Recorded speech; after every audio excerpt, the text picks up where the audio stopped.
السلام علیکم، میں احتشام الحق اور آپ دیکھ رہے ہیں کیا ہوگا اگر۔ فرعونیوں سے نجات کے بعد بنی اسرائیل پر کون سے انعامات ہوئے؟ اللہ کے ان پر بے شمار انعامات کے باوجود بھی بنی اسرائیل نے اللہ اور موسیٰ علیہ السلام کے حکم کی نافرمانی کیوں کی؟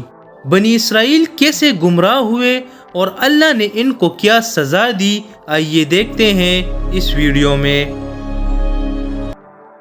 جب فرعون اور اس کے لشکر کو اللہ نے دریائے نیل میں غرق کر کے بنی اسرائیل کو ظلم سے نجات دلائی تو یہ قوم بہت خوش تھی۔ اللہ نے ان کو فرعون کی حکومت، جائیداد، مال و دولت، زیورات اور زمینیں دے دیں، ان پر بے شمار انعامات کر کے ان کا راج قائم کر دیا۔ اب ان کا موسیٰ علیہ السلام سے مطالبہ تھا کہ حکومت اور ملک چلانے کے لیے قانون دے۔ بنی اسرائیل کے لیے یہ سب سے بڑی خوشخبری تھی کہ اللہ نے موسیٰ علیہ السلام کو کوہ طور پر بلایا اور تورات نازل کی۔ لیکن جب موسیٰ علیہ السلام کوہ طور کی طرف چلے گئے تو بنی اسرائیل میں موجود ایک شخص سامری نے زیورات سے ایک بچڑا بنایا اور بنی اسرائیل کو تبلیغ کی کہ اس بچڑے کی پوجا کرے کیونکہ موسیٰ علیہ السلام ہمیں چھوڑ کر چلے گئے۔ بنی اسرائیل کی اکثریت نے سامری کی بات مان لی اور بچڑے کی پوجا شروع کر دی۔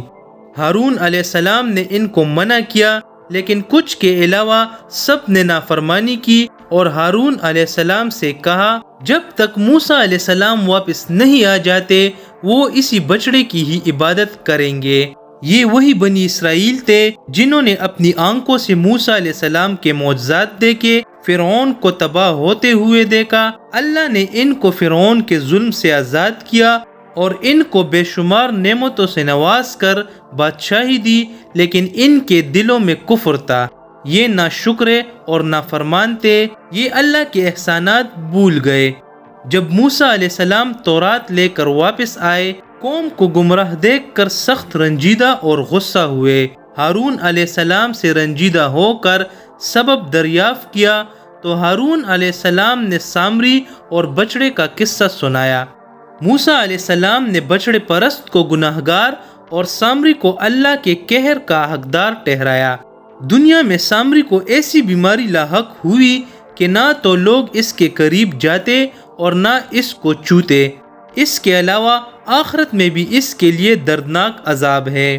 بچڑے کو موسیٰ علیہ السلام نے جلا کر دریا میں پھینک دیا اور بچڑے پرست لوگوں کے لیے سزائے موت کی سزا نیک اور پرہیزگار لوگوں کے ہاتھوں مقرر ہوئی۔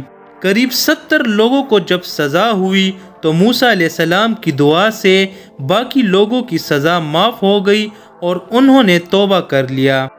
بنی اسرائیل کی یہ پرانی عادت ہے کہ یہ ناشکری، نافرمانی اور نکتہ چینی کرتے ہیں۔ اس سے پہلے بھی یہ موسیٰ علیہ السلام پر سوال کرتے، نکتہ چینی کرتے، جیسے کہ جب موسیٰ علیہ السلام تورات کے لیے کوہ طور پر جا رہے تھے تو انہوں نے کہا ہمیں بھی لے چلو تاکہ ہم بھی دیکھیں کہ کیا سچ میں اللہ ہی آپ پر تورات نازل کریں گے یا گواہ کے طور پر ہم سے کچھ لوگوں کو لے چلو۔